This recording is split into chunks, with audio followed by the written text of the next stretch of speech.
Welcome. Today we are diving into one of the stranger moments in recent memory. A story where a Hollywood blockbuster, the Holy Bible, and the Pentagon all crashed into each other in a way that, honestly, you just can't make up. Okay, so let's set the scene. You're at an official prayer service at the Pentagon. The Secretary of Defense gets up and says this. It sounds, appropriately grand and biblical, right? The kind of thing you'd expect to hear. But where exactly is this from? Well, it turns out this particular prayer wasn't from the book of Genesis or Psalms. Nope, it was from the Gospel of Quentin Tarantino. The words the secretary recited were, almost word for word, from the iconic speech given by Samuel L. Jackson's hitman character in the movie Pulp Fiction.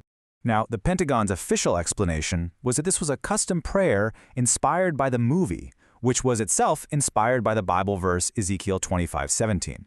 But, as the LA Times and others pointed out, even that is a real stretch. The movie line is almost completely made up, with just a very last part having any vague resemblance to the actual scripture. So you can probably guess what happened next. This story did not stay behind the Pentagon's walls.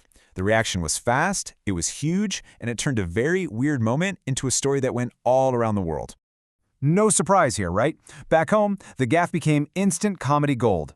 Late-night hosts had an absolute field day with it, and of course, political opponents jumped on the opportunity to frame it as a pretty major embarrassment. And people got really creative with it. Stephen Colbert did this whole mock prayer where he mashed up Pulp Fiction with Robert De Niro's famous line from Taxi Driver. Meanwhile, out in California, Governor Gavin Newsom dropped a parody movie poster online called Pete Fiction. The tagline was just brutal. I just make up stuff because I'm war secretary. And look, this wasn't just a blip on the American news cycle. This thing went viral. I mean, truly global. It was on the homepage of Al Jazeera, all over AP Europe. It was just spinning around the world faster than almost any other story about the administration at that time. And this quote from Euronews, wow, it really nails how a lot of the world saw this. They didn't just see it as a funny slip-up. They saw it as more proof of a deeper problem. Another stone, as they put it, in a dubious edifice of cultural illiteracy. So here's the crucial point that commentator Paul Rakoff made. The fallout wasn't just about being embarrassed. It was about how American leadership looked on the world stage. The fear was that this made the Secretary of Defense, and by extension the entire country, look weak, vulnerable, and honestly kind of ridiculous. Okay, so beyond the jokes and the geopolitical worries, this moment really pulled back the curtain on a central contradiction that critics immediately locked onto: the massive gap between performing your faith and actually knowing your faith. In this slide just lays out that tension so clearly, doesn't it? On one hand, you have a top government official who often talks about U.S. military actions as if they are divinely sanctioned, wrapped in a Christian moral framework. But on the other hand, you have that same official quoting a movie hitman, which suggests he doesn't know his Bible, as one expert said.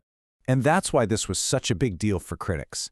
To them, it wasn't just a misquote. It was proof that religion was being used as a political tool, a cudgel, to justify policies, but without any real deep connection to the faith itself. This led to some very direct challenges from religious leaders themselves. Reverend Al Sharpton basically threw down the gauntlet to the administration's religious supporters. He said, okay, this is the moment. Are you going to call this out, or are you going to let it slide? We're about to see what your standards really are. So this really brings us to the heart of it, Was this just a deeply, deeply embarrassing one-off mistake?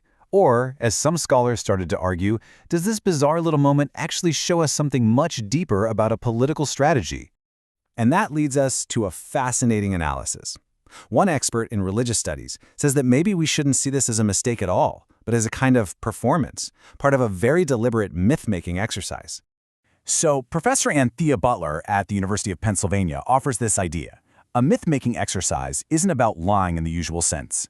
It's about using the language and feeling of religion to build a simple, powerful story about who you are, what you stand for, and why God is on your side. Now, if you look at it through that lens, the accuracy of the Bible quote, well, it's not the most important thing. What's important is the image it projects. It's tough, it's righteous, it's divinely backed. It's a performance designed to reinforce a certain kind of identity, even if the script is borrowed from Hollywood. Okay, so if this is a performance designed to build a myth, what exactly is that myth? What's the story that's being told through an act like quoting a movie hitman at a prayer service?